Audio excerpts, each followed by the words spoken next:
Adam came over two nights ago, and well, first of all, we went to see Doctor Strange, which I thought was actually pretty good. It was exactly what I expected. It was like I expected it to be good, but not mind blowing. Not bad. A few magic issues, but that's a neat fantasy thing. Yeah, bottom line. So Friday night we decided we wanted to play Arkham Horror, which if you've never heard of, that's okay. It's kind of a like, there's board games for the whole family, and then there's tabletop games that are like board games, but like at level 100. Like there are a billion more pieces, and it takes like half a day to play, and it's very complicated. It takes many times playing it before you start to really understand it. And I know I'm doing a great job of making you want to play them, but we were playing this one, Arkham Horror, which is a really cool game, and it's based on Lovecraftian literature. And basically, the game hates you. Like Adam, back me up on this. Like the game just really wants you to not only fail, but to be really miserable the whole time. We played twice. The first time, the clock sped up like twice as fast, and we died like within an hour, which is might be record breaking. Second time around, it took 3 hours, and we still died. We still died. Yeah, like the first time it was like one of the big things is that there's an ancient one which is like stirring in its slumber, and you want to do everything you can to prevent it from awakening, because fighting it really doesn't go well. And keeping it from awakening is hard to do. So basically, it's like you'll either die trying or then die when it awakens. And we got a card that basically said it's going to awaken twice as fast. So it awakened and we all died. And the second, but what if when it awakened, it attacked a town full of kids that are sad? I mean, everyone's sad in Lovecraftian stuff, so. You're probably right. What if it was? I feel like the difference is that it would have to be in the future. Is Batman in it? I mean, it does have an Arkham Asylum, but it's a different Arkham Asylum. He's not in the game, but I mean, I like to imagine that he is.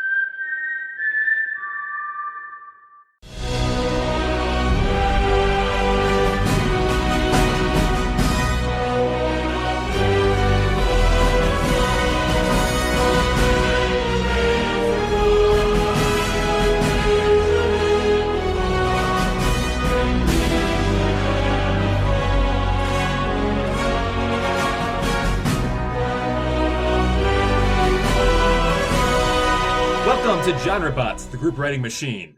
We're the podcast that takes 3 characters, enters a genre, and writes a 3-act story.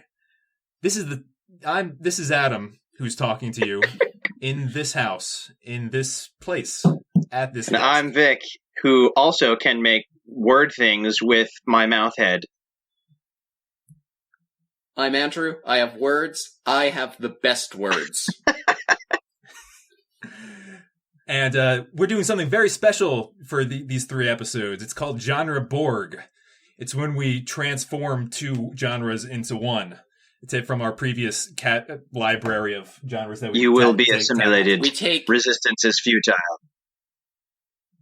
We take a football player. We take a robot box. We put them together. And we got GenreBorg. You got it. So the 2 of this week are YA Dystopia and Kaiju. Yes. Although this one. Adam, what's a kaiju? I don't speak Japaneso. A kaiju is a short way of saying giant monster, because I don't want this to be young adult dystopia giant monster movie, because no one will click on that. Well, good point. By the way, I just need to say this for the record. Somehow, when we start posting these, I need to make references to the Borg from Star Trek, because I can't help myself, and you can't stop me. So, Would you say that resistance is useless? Yes, futile, but syntactically the same. So yeah, I feel like since That's the joke. Since we've already kind of defined these two, maybe we just do kind of like a crash course. Like, hey, here's what we're combining today. You got it. Why Dystopia's movie is kind of like the Hunger Games, kind of like Maze Runner. You get the feeling of, all right, there's teens that are angsty, and they're in a world that's kind of the apocalypse sort of happened, and they've reformed, and it's kind of crappy, dismal, and glum. It's 98% chance that it was based on a book. Yes, very, very likely. And in Kaiju, giant monster is like Godzilla, King Kong, those big guys the big giant crazy creatures that attack cities. So hey, hang on. So these might be sort of maybe a little compatible, or not. It doesn't matter if they add up or not because we're doing them. I mean, together. if you've ever seen the Power Rangers, I mean, yeah. If the Power Rangers were teenagers, they are. No. Oh, they're in high school, man. When you said power, my brain filled in the gap of Powerpuff Girls. Oh.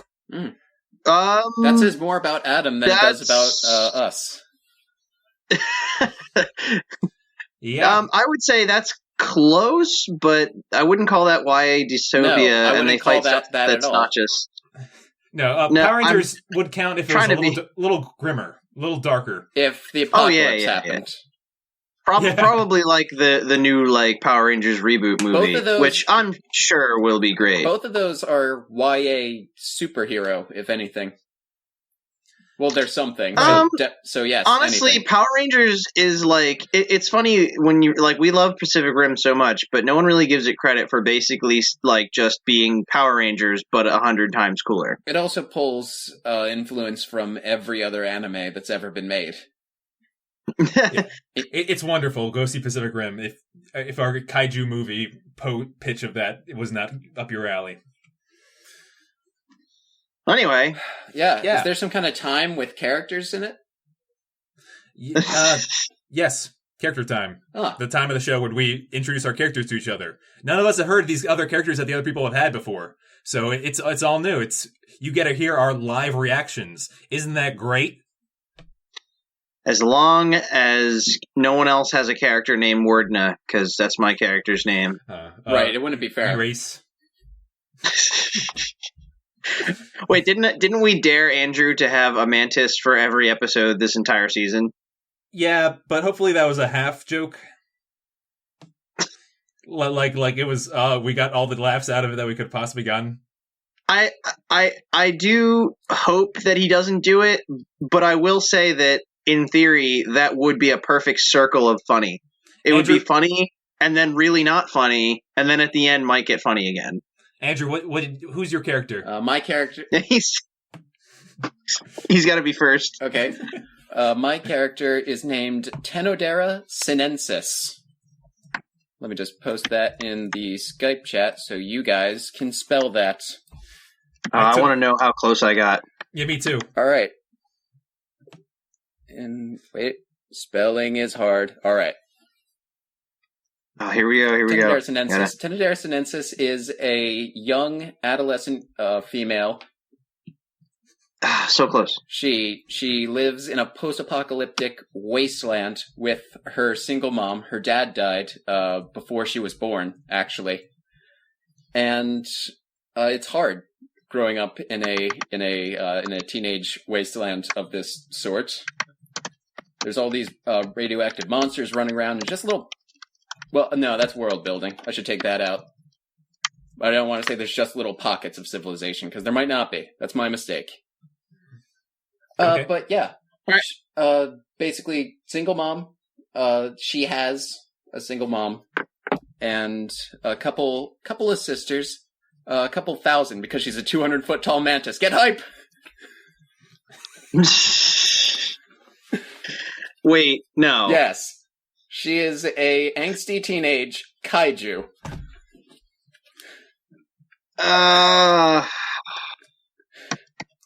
He actually did it. That's fine by me. I licked that pole. Whatever.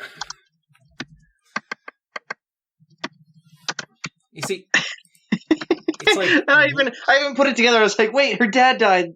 Oh, that makes sense. Yeah, her mom ate him. At the end of the season, when we pitch these to the studio, they're gonna be upset that we're one note. If they don't like mantises, we're screwed. Yeah, but that could be the one thing. It could be like, I mean, that's a cop out, but you totally could just be like, do this without a mantis. That's true. I had one last season. Angela armata is the genus and species name of a kind of mantis. For a second, I thought you were gonna just retroactively just you guys didn't know? characters as mantises. You guys didn't know that character was supposed to be a mantis? Oh, well, hey, guess what? Now that we're looking back, Wordna's kind of mantis-y. She is specifically based on dipterans. No, neuropterans. Fair enough. Yeah, that would have been just stupid. That first thing you said. Yeah. All right, great. Now, all right. Next, Victor. Why not? No, yeah, Victor, go ahead. All right. So my character's name is Mitchell Flanarelli. And see, I feel like our names are like too just normal sounding. Flanarelli is not normal. Congratulations. Yeah, I know that's what I was going for. Something that sounds a little more interesting. So he's kind of like middle aged, somewhere in his 40s. And he's got this young son. I don't know how young. I'm thinking anywhere between like 9 and 14. And see, his son feels kind of neglected because his dad is a little bit strange, like kind of paranoid, talks a lot about the impending alien invasion. And he spends a lot of time like working in their barn outside on his like inventions, but he won't let anyone see them and all that kind of stuff. Well, it's because it turns out not only was he right about the aliens, or the monsters or whatever, but he actually has been spending all this time building his own super advanced giant robot suit that can only be piloted by him, or parentheses here, by someone with his DNA. That's fun. What's the name of his son? What's that? What's the name of his son? Ooh, you got me. I don't think I named him. Let's name him. Give me a letter. Uriel. Yeah. I don't know. We could do better than that. How about your letters either Y or U? You? What? Why? These are terrible letters. Yeah. I'm just trying to get back to Uriel. Yeah. Yancey. No, that's kind of. I apologize, Andrew. You give him a letter, please.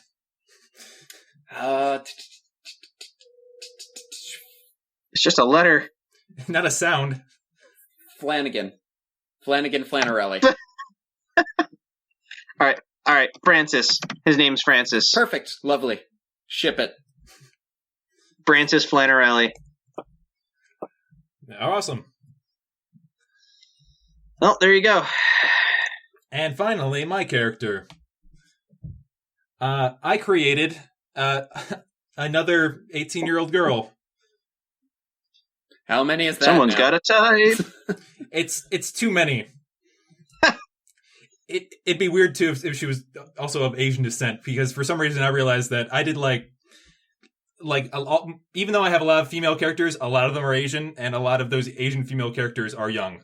So something's weird's happening, guys. I don't know what it is. Well, while you work through that, why don't you tell us about your character? Sure. So her name is Valeria Braun. Interesting. Sounds like a mountain on some other planet. For some reason I had this like YA vibe. I'm like, all right, take a regular name and make it stupid. So Valeria. Like PETA. Yeah. All of it. You're like Catherine, except you're Nis. Yeah. Deal with it. Katniss. So she has a well, yeah, she lives in a city in this dystopia world, and she wants to be a guardian tamer like her sister. A what? A guardian tamer. Okay. Her sister is a member of the Town Watch, and what they do is they have these giant monsters called watch beasts. Think like watchdogs, except if they were kaiju. I understand conceptually. And so they use these giant monsters that they control to fight giant monsters that attack the city. How do they control them? Good. World building, we can work that out.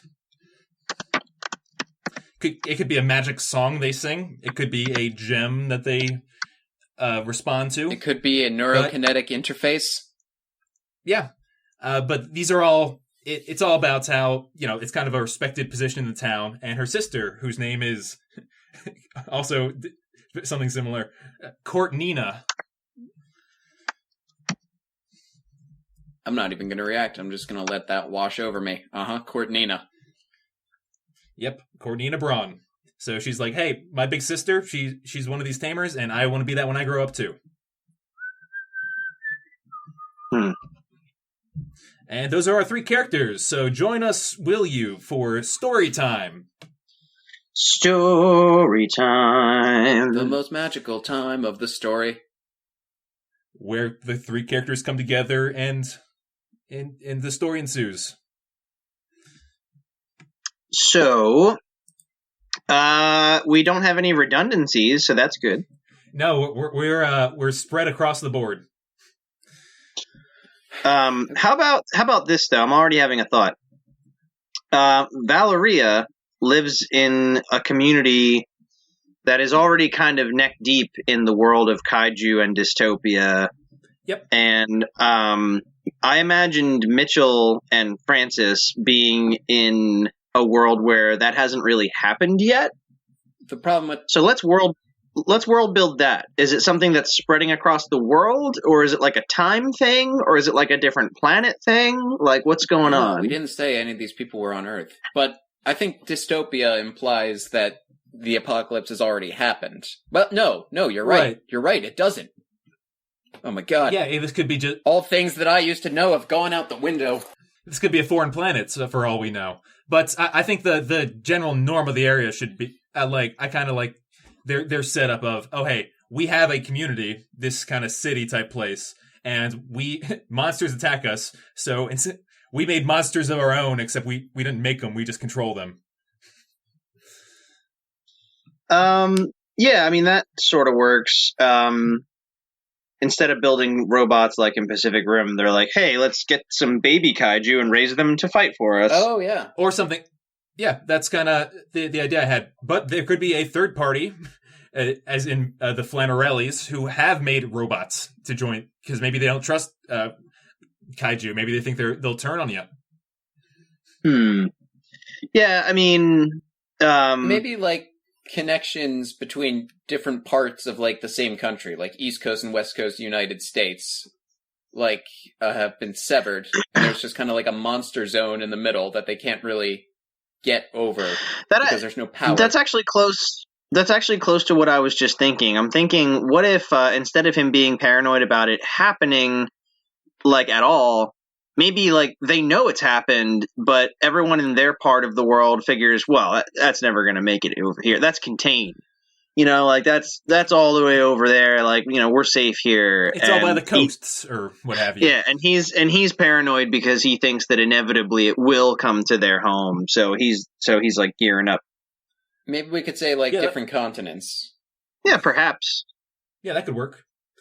There's kind of a main.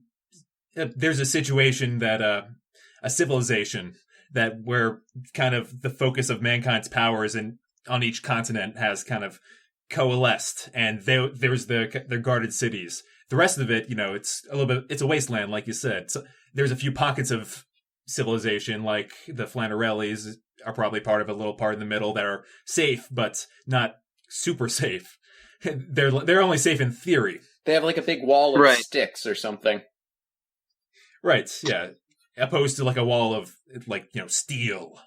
Yeah. That with giant monsters that come across it. That can huff and puff and blow their houses down. Can't blow down steel unless you are jet fuel. There's probably a monster that looks like All a jet. right then. Yeah, I mean that could be a decent setup. So then, like the conflict of the movie then would be that obviously something does spill over. I think we're going to be starting our movie focusing a lot on Valeria's community and something going wrong because she's going to be driven towards Mitchell and towards Francis. Maybe I have this backwards. Maybe Francis should be the main character. Or like Francis should be my character and Mitchell's just his dad. It depends on what... that's pretty arguable.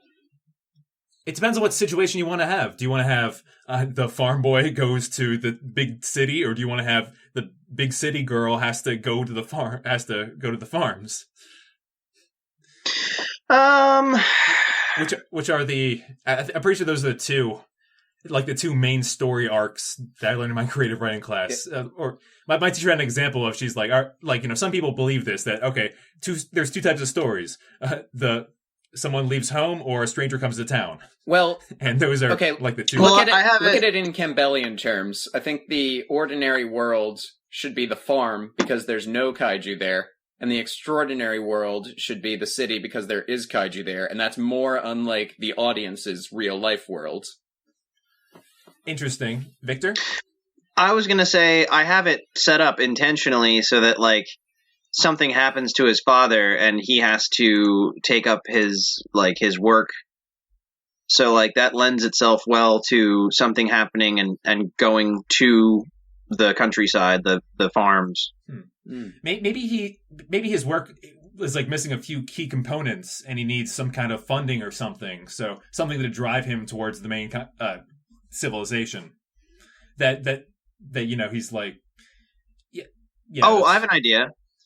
Maybe what he needs is some kind of power source, and the people of Valeria's community have it like it's nothing. Like you could take a cell phone battery out and it could power a whole home if you really wanted. And what could happen is she finds herself there for whatever reason, and she could help them power up one of his suits, and that could be that moment where Francis realizes, oh, hey, my dad's not actually crazy. And there could be like an epic like end of Act 1 moment where they actually do have to fight kaiju, but then set up Act 2 with like something where like, oh, his dad gets hurt or something, or Valeria's sister goes missing, you know what I mean? And then Act 2 is all about like world building and team building and all that other YA stuff where they have to like, develop. Yeah, that stuff could be pretty good. It could be something like Valeria's like first day on the watch, like that type of thing, and things do go wrong. Something that the enemy kaiju happens that isn't supposed to, and they like surge in a way, like it overpowers them, and yeah, maybe her sister goes missing on on some kind of recon mission. And Mitchell is at the same time he's in town for the first time and he's trying to get this trying to get this energy source. So there's an easy way to combine these two. Yes, and I think there's an easy way to bring Tenedera into this too. What if Tenedera, she's the monster that she's Valeria's watch beast, or like perspective watch beast. Oh, okay. She could be maybe a part of one of the like homegrown clans of watch beasts, so she's more tame. Yeah. She's the one. Is she the one that I guess Valerie would bond with, like her specific one? Yeah. It chooses you. Or like maybe she was there when she hatched or something. Yeah, something like that. I imagine the process of training what I call them, guardian tamers. The process of training them, it's like it's a long going thing. You have to introduce them at birth and slowly raise them.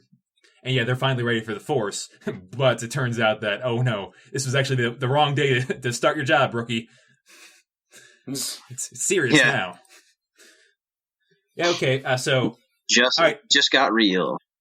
We defined the guardian. what some of the Guardian Kaiju are like. Maybe they're more reasonable in like the sense that they make more sense as genetic manipulations of existing animals, like giant. One of them should look mantis. like a jet plane. Well, that actually brings me to a point that I was going to make. I was going to say, like, hey, we need like our explanation for what, like, where kaiju come from. Like, what's that? Yeah. Like, even if it's loose, like, there needs to be something that explains, like, why is this happening? Yeah. Let's fill in the blanks of where are they coming from and what are they? Because I don't think they should be exactly the same as the Guardian Kaiju. Or maybe they are. What if the Guardian Kaiju are like clones of the other Kaiju? Like the Kaiju came from another planet or something.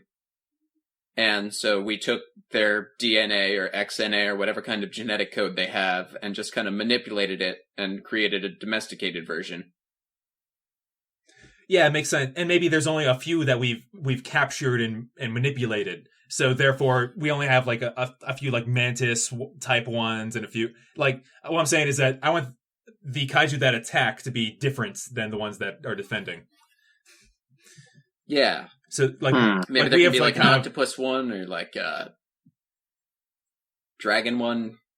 Yeah, we've got like kind of round one kaiju, maybe like the young ones, the easy ones. In terms of I believe they had that in Pacific Rim, like different CAD levels. Like we've got some CAD 1 kaiju we're dealing with, but there's some CAD 3s and 4s that are attacking now. But yes, we need to define. But all right, so that sorts that out. But where are they coming from and why? Well, Pacific Rim already used another universe because colonization. Right, but that's a pretty simple alien trope. I like the idea of, and this is always a thing with YA stories, is like there's always some big twist where like really it's that people are bad and that we make mistakes and everything's a lie. So like maybe it was something gone wrong where we were trying to do something and we created kaiju by accident. So like maybe like this power source that they have, like they really like accelerated technology. But they didn't realize that, like, this power source, if it was used recklessly or if it, like, didn't have the proper shielding or whatever, that the radiation or whatever would turn ordinary creatures into just these deadly monsters. Or I'm just making this up. I think that's a good place to tie it in. Where saying like, in my mind, I have it like a Godzilla type scenario where, okay, they found this rare energy source at like the bottom of the ocean, and they tapped it out of it, and it turns out that something between nature strikes back and this disturbed the natural balance, and now there's giant monsters that are fighting them who are using the power source. Perhaps. Yeah, I mean that holds up. Although I'm not sure if I want that scenario exactly. Andrew, do you have any twist on that you think it would work? Any different angles? What if the power source is sentient? What if it's not even? What if it's like not even scientific? What if it's more mystical? Or like it kind of blurs the line, like Thor. Like it's some sort of... you mean like they found like some weird ancient like river beneath like the Earth's crust and thought that it was just raw energy, but it was actually some sort of like ancient god juice, or like an energy being or something. Yeah, like a little Icar cells type thing. That how Icar being god juice. It both frightens and excites me that we can just make up this ridiculous stuff on the spot because that's how much weird stuff that we've read and seen. I read comic books. It's like, oh man, this could be anything. Like, yeah, this is the when the world was created, the original world was actually a failure, so the gods created a hard crust around it and just imprisoned them, and that's the crust that we live on now. Well, darn, we got an explanation. Yeah. So yeah, I think that sounds pretty good. Something like previous civilization, ancient river of like Icar that functions more it's not just a raw material. It has some kind of life to it, some kind of deep, yes, connection to it. And maybe this ichor is what powers the kaiju. Deep water. No, not water. Ichor. Deep ichor. Deeper Sorry. ichor. We must go deeper. Yeah, but something like that. How they're using it, and we humans are bad. Maybe it's a giant oil analogy. like that's what. Oh man, you just blew this whole thing wide open. That's perfect. Yeah, it's the blood of the earth. Drill, baby, drill. This is what your fracking has done. It's created giant monsters. Look. And those monsters are really you. See how you frack. Yeah, no, that's good. This is good stuff.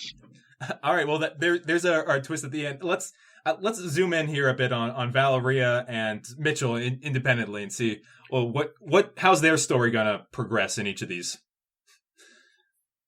In this Well, I like the idea of, like I said, Francis being this real typical, like, misunderstood kid that always, like, learns to appreciate all the things that his elders had to say once he grows up a little and realizes, oh, hey, I am just a kid and I don't know everything.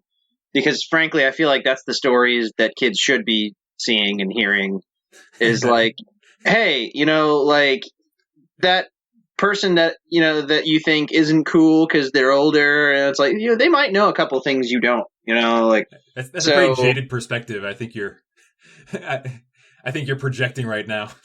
No, I'm not cool too, right?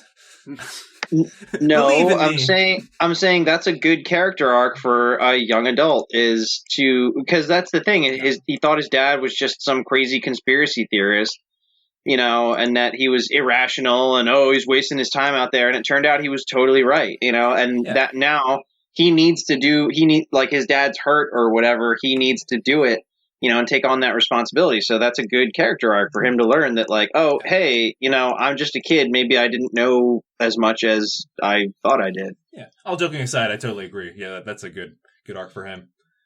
Yeah. So, I mean, I don't. Beyond that, honestly, I don't really see him being that central of a character. Mm-hmm. It sounds like Valeria has a lot more direct involvement with the plot. Right. Yeah. Okay. So let's define this encounter that happens, that when things go wrong, end of first act or what have you, when something bad happens to her sister. We were saying. I'm sorry. What were we saying? Yeah, she's got to get Top Gunned. Yes, something like badder kaiju appear, like something that they weren't expecting, and in the crossfire, something happens to her sister Cornina, like she gets captured or she goes down. Something that will have a big effect on Valeria for the rest of the story. Maybe she gets eaten. The two of them are working together to fight one of these kaiju, and something goes south, and she just kind of gets pulled out, and they happen to be sharing a mental connection at the time. So Valeria, like, felt the whole thing, and wait, has this story already been written? Oh, yeah. Yeah, you're right. No, you got it. So, all right, what not to do exactly? No, all right, I'll BS aside. I like the idea. I definitely picture it being like, we set everything up from her end, like, oh, we have this society where we're advanced and we have these watch beasts, but then something goes wrong and her sister is missing, or I don't want to say she gets killed. That's pretty dark, but I mean, it's like something happens and she's gone in some sense. I think missing is higher stakes, because if she's dead, that's it. If she's missing, like, we can find her. Yeah. Yeah, I agree. No, that's... Yeah, I agree too. So maybe that's the type of thing. Maybe the kaiju normally just attack, and that's it. They usually, enemy kaiju just kind of throw force at the wall. But this time, instead, they've taken people. Instead of just coming offensively, they were more defensive this time. Maybe they actually, they've taken someone back. Oh, hey, late in the game, this is writing ahead, but what if they're taking them to put them like next to the Ichor or the whatever for extended periods of time, the energy, the power source, and then basically seeing what happens. Like, it's going back to what I said about the power source being sentient, not literally, but it's like a mind virus kind of. Like it's in the things that it infects, it wants to infect more things. Because it's what the world originally was, and it wants to go back. Well, that's not... Do we canonize that? That's interesting, but how dark do we want to make this mind juice, this Ichor? So dark. Black is mind juice. Well, because we're going back to earlier. We were like, is this going to be some big analogy for people to understand that, like, oh, what they were doing was wrong with this juice? No, the like, juice. All right, well then wrong. let's back up then. Let's figure out our formula. If we're gonna do the whole oil, the whole mining the earth, abusing natural resources analogy, then here we need to figure out our formula. Okay, so what happens is we want to continue advancing our species and our technology and everything at the cost of our planet because we don't seem to respect it. Nope. And the repercussions being that, like, eventually the planet is going to strike back, either by, something drastic happening, like I bet you the specific day after tomorrow kind of stuff, where or in this case, I think it's imbuing creatures with this with this like crazy superpower altering like Ichor. That if inserting this into animals and they turn into these giant monsters, these kaiju that have been attacking the people. Yeah. Wait. Oh, that's interesting. Yeah. Like, by harvesting this stuff from the earth, it awakened this force that just imbues whatever creatures are not humans with the ability to try to exterminate humans. Yeah, Andrew. But with going back to that, what if we make it so that the oil itself is the greed? Like, it's a metaphor. It's not our fault that we're, like, harvesting so much of this power juice or whatever. It's making us do it. And that's almost... but then there's... That almost makes more sense than, like, just having them be greedy. Because, like, for oil metaphors and junk. But then there's no lesson. Then it's just, oh, well, it wasn't our fault. We got oiled. The lesson is oil is greed. Stay away from oil. Andrew, that's not a lesson. Yeah, that's not a lesson at all. That's a message. There is a difference. Yeah, it's the wrong message. Who do we get to write the environmental metaphor? You called the wrong number. Yeah. Yeah. No, I think it's got to be that people, what you're doing is bad. But what if it makes plants like emit a poison gas that makes people commit suicide? What? No, we already have giant monsters. We don't need suicide plants. And we need to have Mark Wahlberg in it too.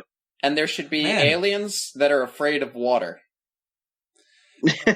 You guys have had some very out of left field bad ideas tonight. I don't know what's happening. And there should be someone who's the last airbender. I was doing a thing. It's from The Happening, where the whole twist was that plants are killing us because Earth is sick of us abusing it. And I was doing a thing, not admitting that. And I was doing a thing where I was just naming more M. Night Shyamalan movies. Guys, let's never do a thing again. Dude, any more cards left to put on the table? Well, in a way, now, all right, bringing it back to seriousness, there is something to be said about acknowledging what's been done to make sure you don't repeat it. Because, I always think that when we're doing stuff here at GenreBot is like, hey, does this sound familiar? I want to make sure we don't just totally rip something off that's been done. Right. I think our most original point with this has been the Earth Ichor, that stuff, and the giant oil analogy behind that might not be. Yeah. It's not very original green Aesop, but our vehicle for delivering it is pretty unique in my opinion. I'm cool with it. All right. Yeah. Okay. So, but Andrew, I do think back to the beginning of that, you were a little bit onto something. Maybe that's why they're finally capturing people and bringing them back, just to show them, like, look, this is what this stuff means to the world. This is what's like. It's very rudimentary way of trying to bring, like actual humans to see maybe like the rivers of Icar beneath the earth. To see. No, I was thinking like the Icar actually mutates the humans when they get in close enough proximity for a long enough amount of time. Oh, hang on. Something about wait. What if in the way that this Icar has been imbuing these creatures, these animals, and turning them into kaiju, maybe they wanted to do something similar by bringing a human host. So that in the way that their kind of askew brain works, the way their morphed reasoning is that, if the humans see this human monster, then they'll understand what the Icar does. Yeah. That's nice. They just want to help. Yeah, can the twist at the end be that one of the people that get Icarized is Courtnina? Yeah, well, she got captured. Yep, I think that's what we're finally leading up to. So, we're doing this in a very weird, like Nolan-esque fashion of telling the story. So I think back in end of Act 1, Francis and Valeria leave to try and find Courtnina with his mech suit and her Tenodara, her mantis buddy. And it's a maybe a reluctant team up. She's going to find her sister, but he's going, why? I want the suit to basically be like their car. Like that's how they get around places, is they both like ride in the suit. Oh, okay. He has technology that can actually help them in her quest. So, and maybe it's Valeria asking Francis for a ride, basically, to help me find my sister. Wait, why can't the giant mantis be a ride? Don't they fly? Yeah. What's underground? Wait, what? Oh, yeah. So yeah, how does the mantis get there then? Oh, I guess it's because it's big enough for kaiju. Yeah, he's following along. Well, that works. Okay. And I'd also like to say that maybe let's change around this the Francis's motives a little bit, because he wants this energy source, right? So maybe something tying him needing this energy source into Valeria having the energy source. Actually, I think he got some from Valeria, but now his thing isn't that he wants more; it's that he just wants to help fight them because that's what his dad wanted. Oh, okay. Good motivation. Solid. You got it. That's it. Yeah, that's all he's doing. That's why, like I said, he doesn't really have like that dense of an arc. I don't see him really being like that big of a focus. Nope, he's more of he's a companion character. Yeah. Yeah. All right. Awesome. So yeah, they eventually they go kind of into the earth. They follow these kaiju, fighting some along the way, and that big discovery is that, hey, this Icar, this Icar is the lifeblood of the earth. It's created these kaiju, and now it's trying to make one out of my sister. Yeah. Yeah, and so how do we conclude it? Okay. There's got to be a giant fight scene. Right. But there's going to be an epic fight scene. Oh, there's going to be some cool fight stuff. I feel like Courtnina is kind of getting entranced by the Icar. There needs to be a scene in the Act 2 finale during like the all is lost moment where like Francis needs to be kind of a jerk and be like, what, they need to get into like a fight, and then he kind of goes off on his own, and then he needs to pull like a Han Solo at the end and just show up and start wrecking stuff with right when it matters. Yep. Let's blow this thing and go home. That's good for him. And I think a kind of they're probably Courtnina was probably the first. And their next step is, all right, get more. So it's like this kind of giant wave of kaiju coming for the city. And what do the Icarized humans look like? Like what's their deal? Let's talk about that. Just like giants. Well, Yeah, but like obviously they can't just be giant versions of themselves, or Cortnina would be like, "Whoa, hey, so I'm giant now." Yeah, it should be more than bigger. And is this something that we're going to go back from? I guess is my kind of Well, end of here's story question.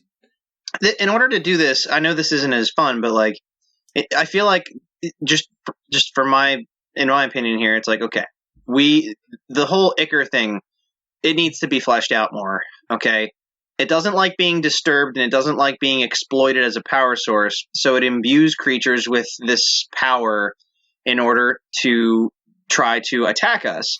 But I feel like that's just one thing it can do. And I feel like what it really wants is for the humans to stop and to respect it. So like, why would it be imbuing? Like, if it's gonna somehow take humans and change them, I don't think it would be the same thing because they wouldn't be just turning them into monsters. They had a different reason for doing that. So I feel like it would be something else. Like maybe, this is even creepier. Maybe what they do is they kind of use the humans as like a host so that they can actually try to communicate with us, because fighting us isn't working. They're just defending against the kaiju. So this is like their next tactic is, okay, fine. If fighting isn't working, then we'll try reasoning.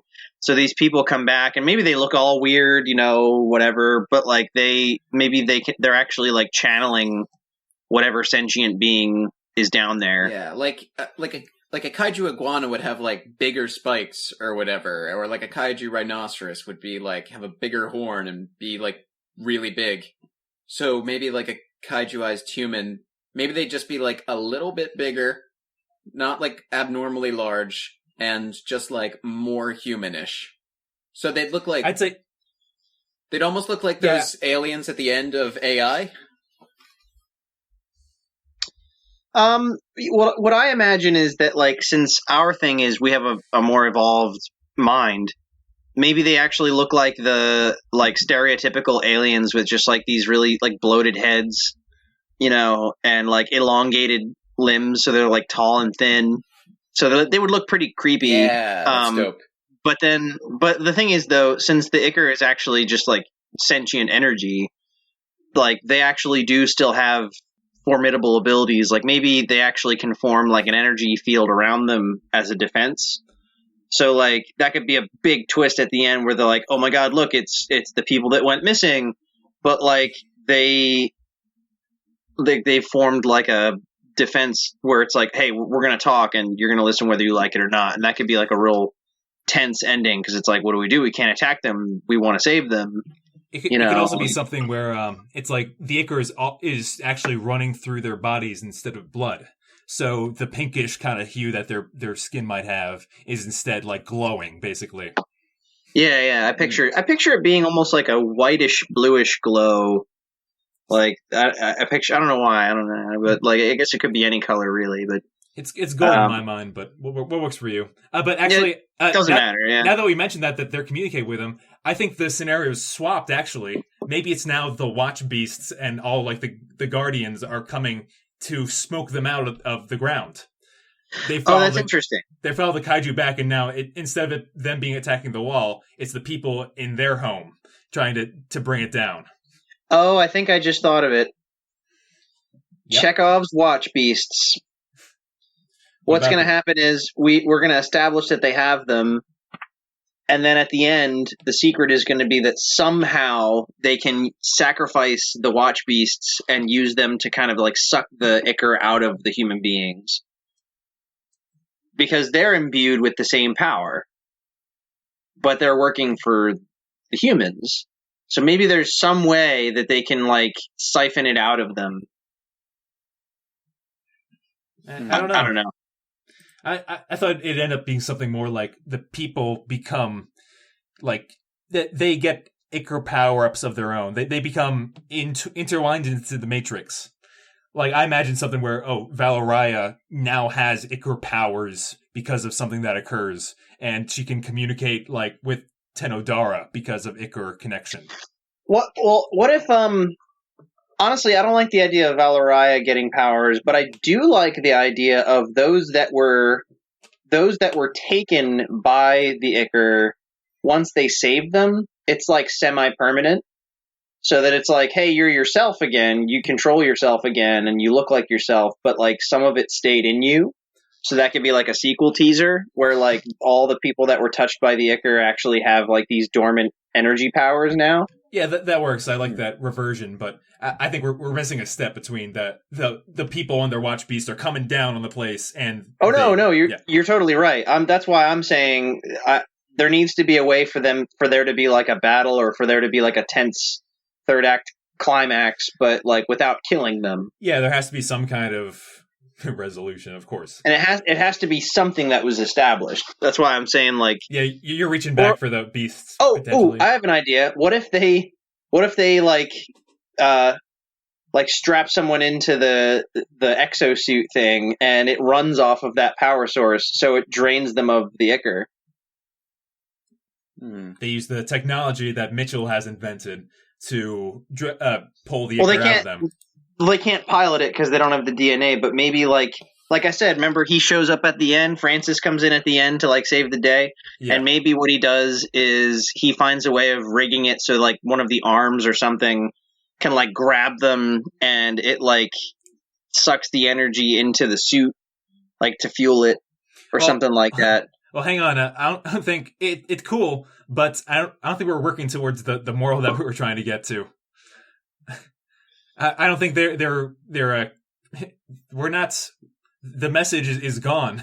If it's just, oh yeah, go in there and beat up those Ichor losers. Yeah. Well, no, I think the message there would be that like, don't. Because look, I mean, this is just a personal opinion, but I think the idea is like, hey, you know, all right, well, let's back up.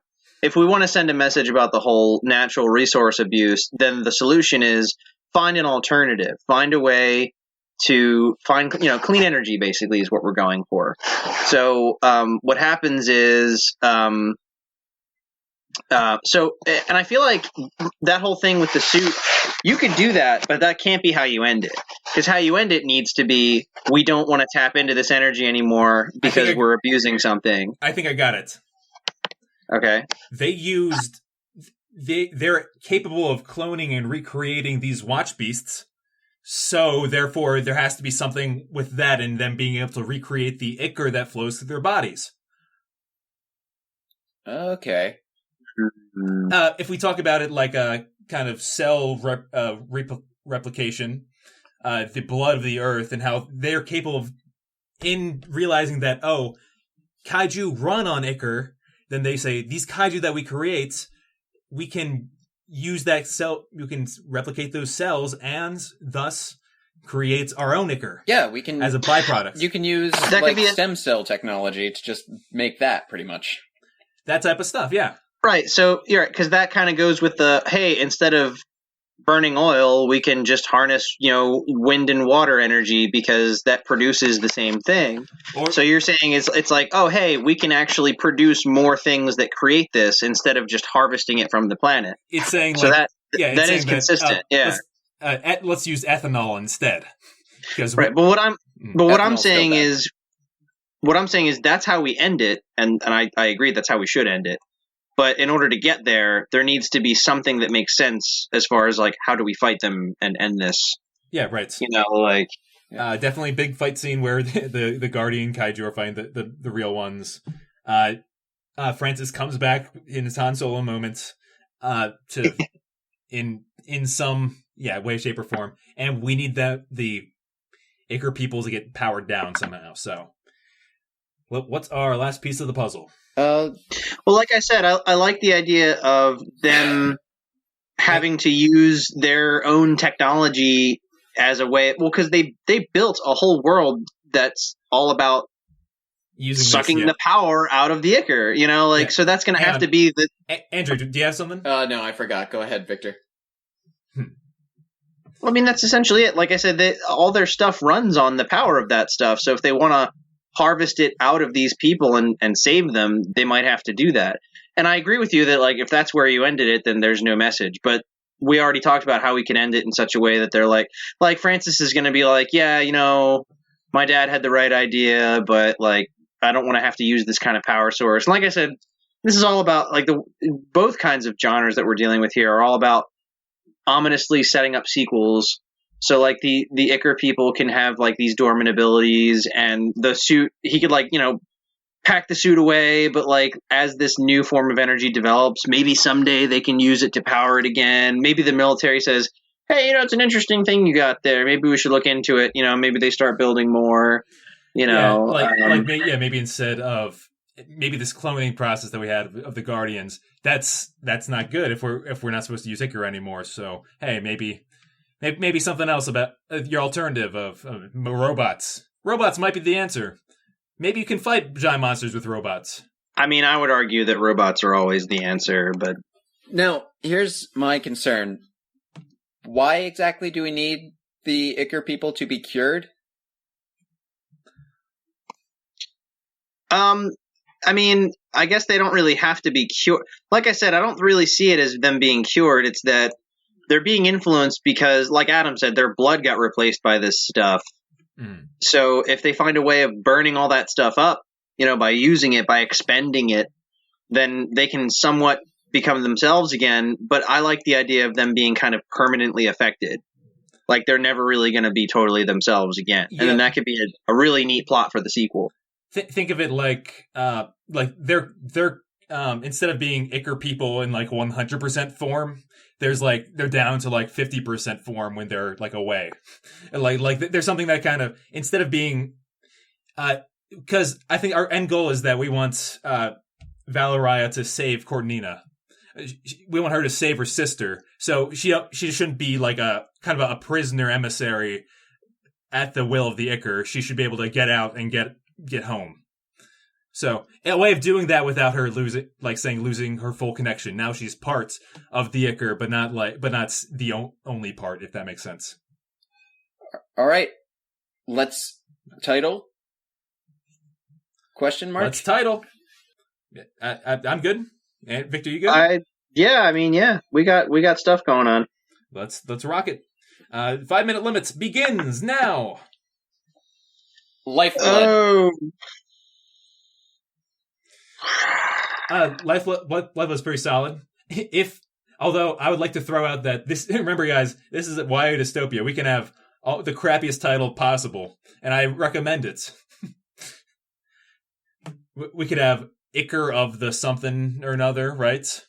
Blood of the, like this is the time for that stuff. Blood of the gods. Power Planet. Here's one. Outage. Planet Power. Blood of Power the Earth. Town. Earth Blood. Blood Power. Power. Ooh. Cool setup. Maybe this doesn't work for this movie, but the next movie should be called Power Bloods. No. Power Bloods? Bloods doesn't work. Only if we include the Power Crips.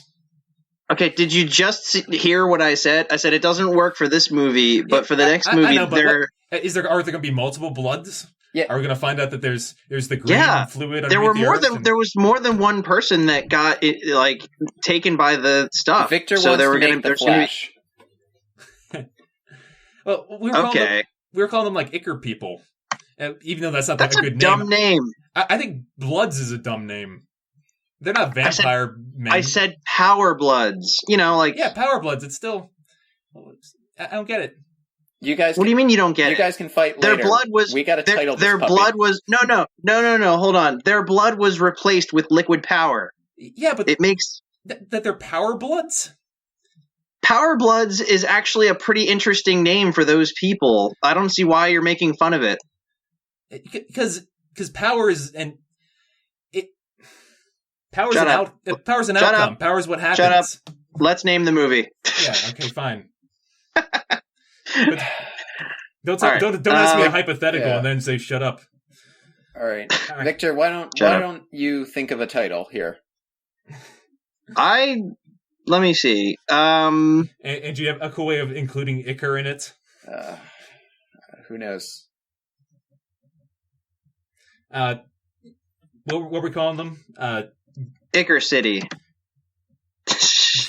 Guardian Tamers. Watch Beasts. Watch Beasts. I like that. Watch Beasts Lifeblood. What was the?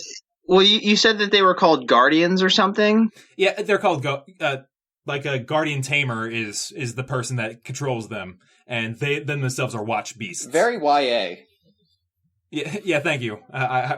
I kind of just mashed a bunch of words until 2-word words come out. I was watching the Shannara Chronicles on Netflix because I was like, this is going to be bad. And within the first 5 minutes, it's like, my lady, as your trusted friend and advisor, I must advise against stepping on thousands of years of Elvish tradition, which you're about to do right now. Yep, definitely that. Exposition over. That same thing happened. I had the exact same reaction watching that.